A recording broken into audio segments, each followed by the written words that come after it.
terasa kita telah memasuki minggu kelima di bulan Oktober. Hari ini tepatnya tanggal 29 Oktober. Itu berarti 2 hari lagi kita akan mengakhiri perjalanan pergumulan kehidupan kita di sepanjang bulan ini. Dan kita akan memasuki bulan baru dalam anugerah Tuhan. Dan karena itu kita patut bersyukur sebab Tuhan masih menaruh tiap kehidupan kita, Bapak Ibu dan saya, dalam rencana dan rancangannya. Karena itu Dia masih memberi kita waktu, kesempatan dalam keselamatan lewat hidup yang masih kita miliki sampai saat ini. Memasuki minggu kelima di bulan Oktober ini, kita dipayungi dengan tema keadilan dalam rupa kasih. Dan subtema kita di minggu ini, perempuan gereja yang tangguh dan berani menentang ketidakadilan.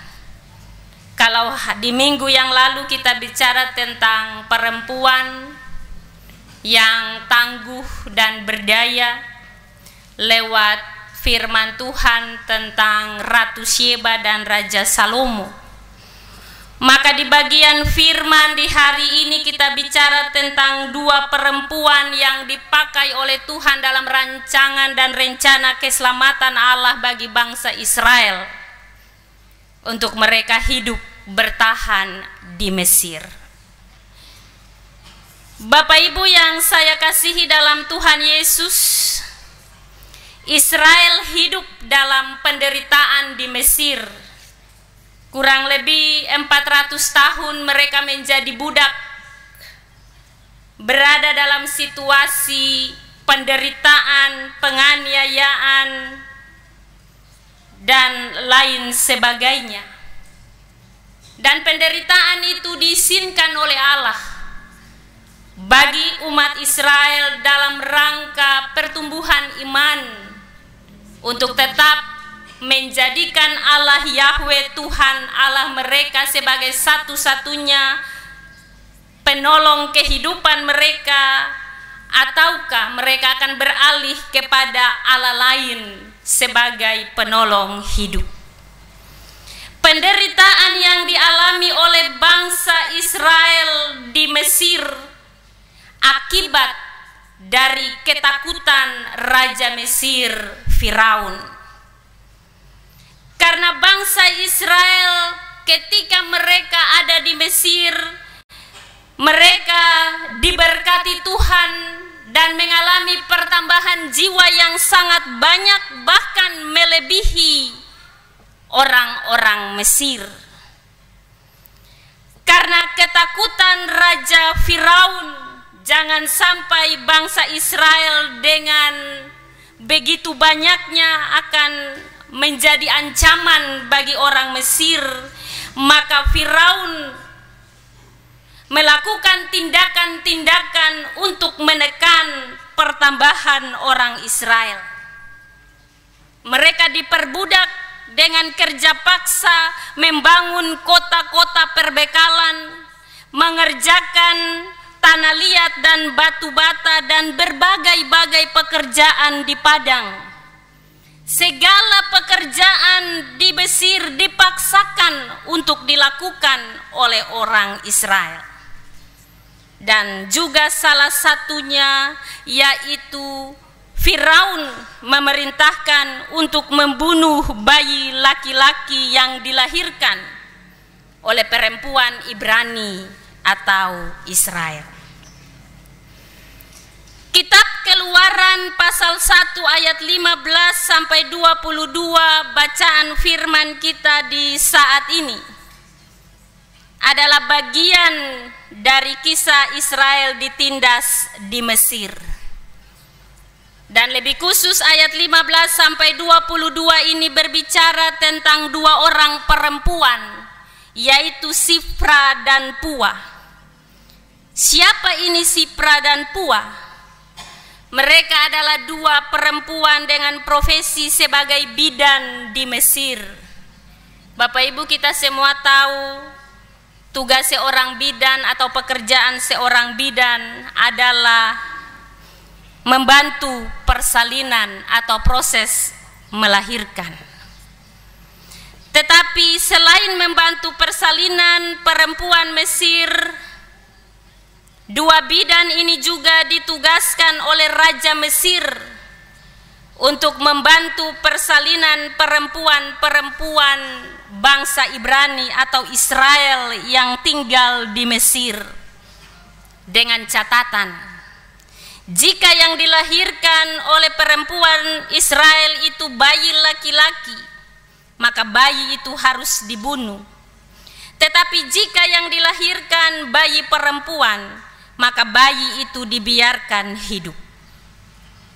Ini salah satu cara Raja Mesir untuk menekan jumlah pertambahan jiwa bagi bangsa Israel, dan cara yang sesungguhnya di luar dimensi kemanusiaan, pembunuhan, sebuah kejahatan di mana hak hidup seseorang dirampas dengan paksa, dibunuh.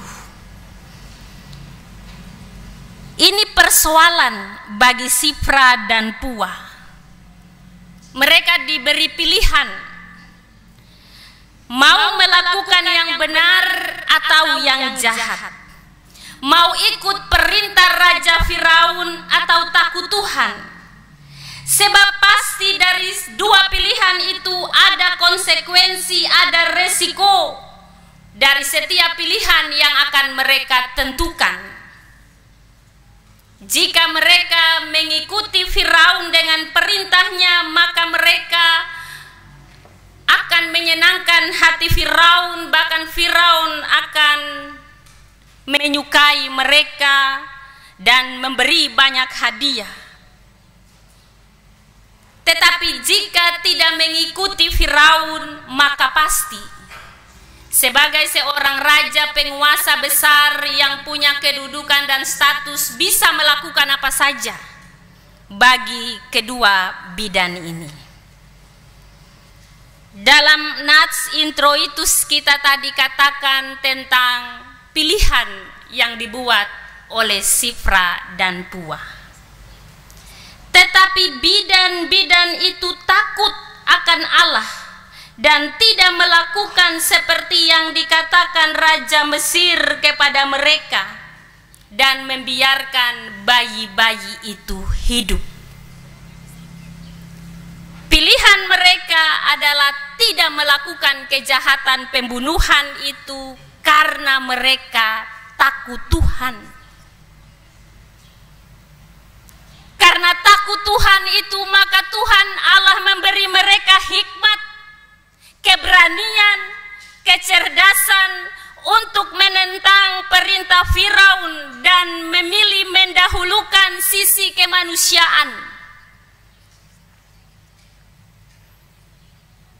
Apa kecerdasan dan hikmat yang mereka miliki?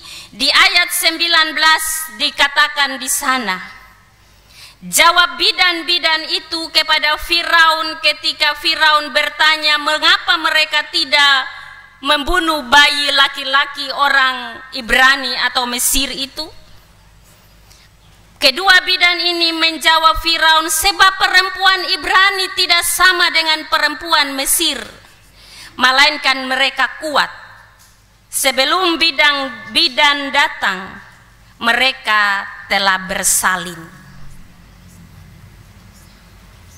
Itu hikmat yang diberikan bagi Sifra dan Pua dari Tuhan Allah, dan karena itu mereka menyampaikan hal itu kepada Firaun, dan pada akhirnya Allah berbuat baik kepada para bidan itu. Mereka takut Tuhan Karena itu mereka tidak mau melakukan kejahatan dengan membunuh bayi laki-laki yang dilahirkan oleh perempuan Israel. Sekalipun mereka tahu resiko dan konsekuensi yang akan mereka terima atas tindakan mereka dari Raja Firaun. Tetapi sesungguhnya di balik kisah dan peristiwa ini Allah turut memakai Sifra dan Pua dalam bagian rancangannya bagi bangsa Israel. Dan Allah memberkati mereka karena perbuatan mereka. Ayat 20 mengatakan demikian. Maka Allah berbuat baik kepada bidan-bidan itu. Bertambah banyaklah bangsa itu dan sangat berlipat ganda.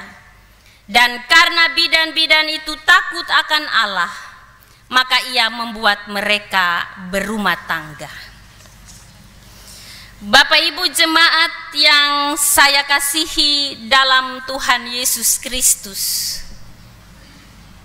dari kisah ini apa yang kita maknai dalam kehidupan kita di tengah tantangan, persoalan, tawaran dunia yang begitu manis dan indah bagi kehidupan kita?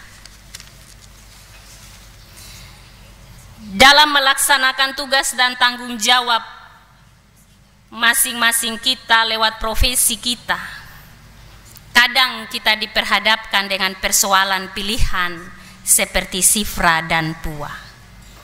Pilih manusia atau pilih Tuhan.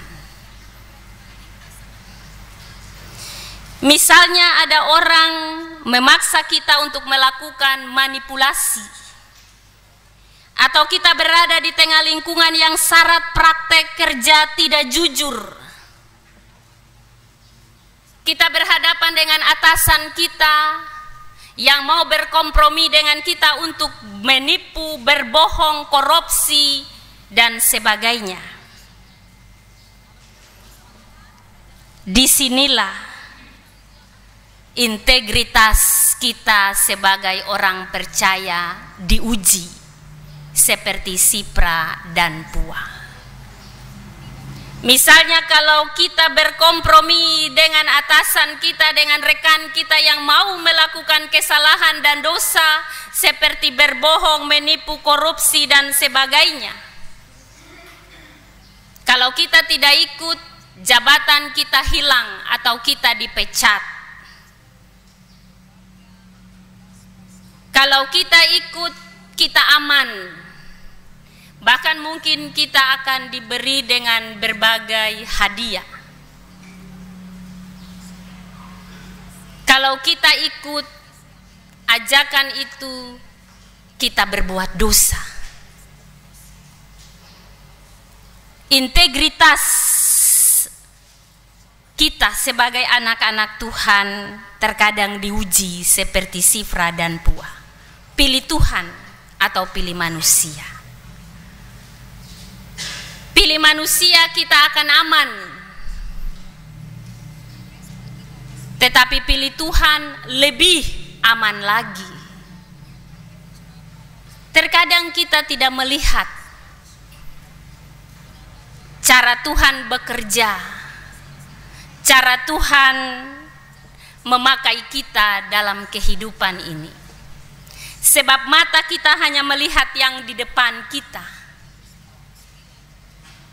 Dan kita berbicara, jika kita berbicara demikian, maka kita berbicara tentang iman. Sifra dan Pua berani untuk menyatakan kebenaran tanpa mempedulikan konsekuensi atau resiko. Karena itu mereka lebih memilih untuk melakukan apa yang menjadi kehendak Tuhan daripada kehendak Firaun. Tentu Firaun murka dan marah terhadap mereka. Tetapi apa yang terjadi ketika mereka melawan tindakan kejahatan Firaun? Tuhan Allah berpihak dan memberkati apa yang mereka lakukan sebab mereka takut akan Tuhan. Tuhan melindungi mereka karena iman kedua bidan ini. Bapak Ibu yang saya kasihi dalam Tuhan Yesus, takut Tuhan adalah berani untuk memilih hidup benar di tengah situasi yang tidak benar, apapun resikonya. Dan orang percaya terpanggil untuk melakukan kebenaran, keadilan, kejujuran dimanapun mereka ada dalam situasi apapun.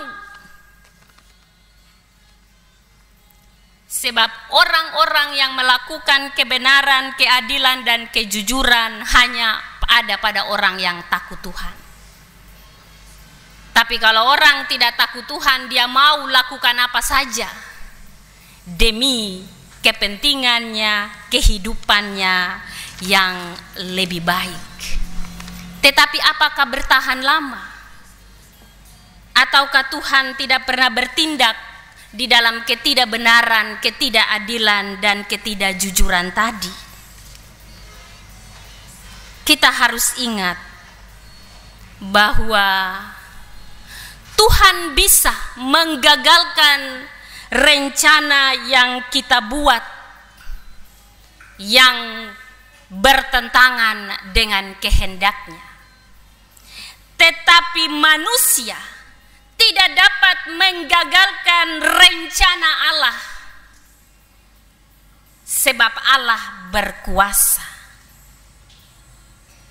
Maka dari bagian firman ini Bapak Ibu, kita belajar dari Sipra dan Puah, dua bidan perempuan yang tangguh dan berani menentang ketidakadilan, berani untuk menentukan sikap yang berintegritas kepada Allah, tidak berkompromi dengan yang salah. Dan Sipra serta Puah mengingatkan kepada kita dalam profesi pekerjaan kita saat ini, untuk dimanapun kita berada dalam kepercayaan yang Tuhan berikan bagi kita lewat jabatan, kedudukan, pekerjaan, tanggung jawab kita, jangan pernah berkompromi dengan yang salah dan jahat. Misalnya ada bidan-bidan yang aborsi, jangan, karena kita telah merampas hak Allah. Profesi yang kita miliki adalah anugerah Tuhan dan harus dikerjakan dengan rasa takut akan Tuhan, sebab tanggung jawab bukan hanya di hadapan manusia, tetapi kita akan mempertanggungjawabkan semua perbuatan kita di hadapan Tuhan. Sipra dan Puah dalam bagian firman ini mengingatkan kepada kita semua, Bapak Ibu dan saya sebagai orang percaya, ketika menggunakan jabatan dalam setiap profesi yang kita miliki, yang Tuhan percayakan bagi kita, lakukanlah untuk keadilan dan kebenaran. Jangan berkompromi dengan dosa, sebab Tuhan Allah adalah Allah yang benar, yang kudus, yang adil, dan Dia tidak berkompromi dengan dosa. Dosa tetap dosa. Karena itu, lakukanlah benar-benar, salah-salah.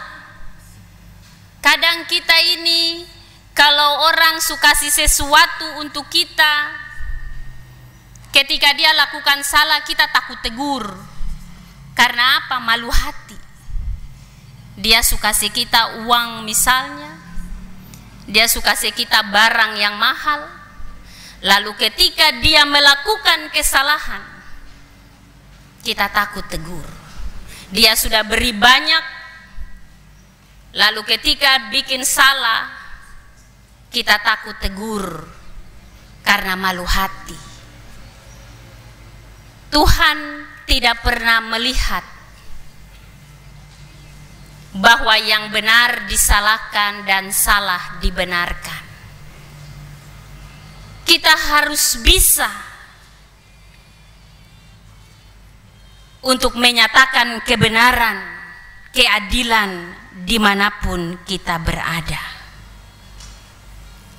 Sebab akibat dari setiap kebenaran yang kita buat akan diberkati oleh Tuhan seperti Sipra dan Pua, karena perbuatan mereka diberkati oleh Tuhan. Bapak Ibu, kitab Amsal, kitab Mazmur pasal 34 ayat 10 katakan, takutlah akan Tuhan hai orang-orangnya yang kudus, sebab tidak berkekurangan orang yang takut akan Tuhan. Amsal 14 ayat 26 dan 27 katakan, dalam takut akan Tuhan ada ketentraman yang besar, bahkan ada perlindungan bagi anak-anaknya. Takut akan Tuhan adalah sumber kehidupan, sehingga orang terhindar dari jerat maut. Itu berarti mari kita takut Tuhan, supaya ketentraman bahkan perlindungan itu akan jadi bagian kita. Takut Tuhan adalah sumber kehidupan, sehingga orang akan terhindar dari maut atau kematian. Takut Tuhan akan mengakibatkan kita tidak berkekurangan dalam kehidupan ini. Maka firman ini mengajarkan kita untuk hidup takut Tuhan. Takut untuk melakukan hal-hal yang salah. Takut untuk melakukan hal-hal yang bertentangan dengan kehendak Tuhan. Hari ini lewat dua perempuan ini, Bapak Ibu dan saya, kita belajar untuk hidup takut Tuhan dan tidak berkompromi dengan yang salah dalam situasi apapun. Karena kita harus yakini dan akui bahwa kehadiran kita di dunia ini ada dalam rancangan Allah, dan kita semua dipakai oleh Tuhan untuk mengerjakan keselamatan di tengah-tengah dunia ini. Kita diutus untuk mengerjakan keselamatan di dunia ini. Bagi siapa saja orang yang kita bela dalam kehidupannya yang tidak adil, tidak benar dalam dunia ini. GPI Papua di bulan Oktober ada dalam sebuah momen penting di tanggal 31 Oktober. Persekutuan Wanita GPI Papua akan merayakan hari ulang tahunnya yang ke-39 tahun. Itu berarti perempuan-perempuan gereja terpanggil untuk berkarya bagi Tuhan lewat kehidupan yang Tuhan anugerahkan bagi mereka untuk mendatangkan berkat bagi kehidupan orang lain. Di tanggal 31 Oktober juga kita akan memperingati Hari Reformasi. Hari di mana Martin Luther mengeluarkan 95 dalil untuk melawan ketidakadilan dalam gereja. Maka mari kita tampil dalam semangat reformasi itu untuk merubah diri kita menjadi orang-orang Kristen yang tetap berintegritas kepada Allah dalam iman, untuk mewujudkan kebenaran, kebaikan, keadilan, dan kejujuran dimanapun kita berada. Mintalah Roh Kudus untuk memampukan kita melakukan hal-hal yang berkenan pada Tuhan, Sebab ketika kita melakukan hal-hal yang berkenan bagi Tuhan dan sesuai dengan kehendak Tuhan, kita akan diberkati oleh Tuhan dalam kehidupan ini.